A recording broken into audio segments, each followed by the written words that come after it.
আপনাদের আমার প্রিয় সাজেক। হ্যাঁ, আমি এই রয়্যাল সাজেক রিসোর্টটার মধ্যে উঠেছি। এই আমার বাইক, আমার মরহুম পিতা নুরুল আলম সোনু তার কিনে দেওয়া বাইকটি নিয়ে চলে আসলাম একাই। এই তো আমাদের ইমদাদ ভাই যথেষ্ট অজস্র আন্তরিক একজন মানুষ।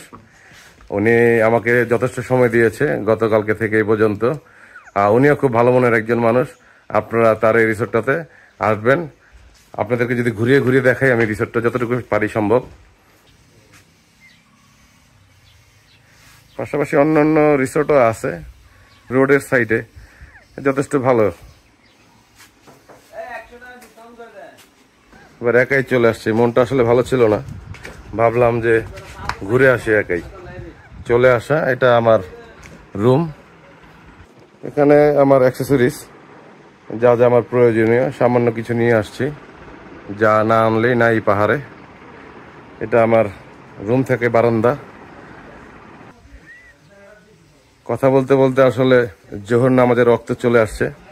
কিছুক্ষণের মধ্যেই সাজেকের যে মসজিদটা আপনারা জানেন, অবগত আছেন, আমি ওই মসজিদটাতে নামাজ আদায় করব। ভালো থাকবেন, দোয়া রাখবেন। আল্লাহ হাফেজ।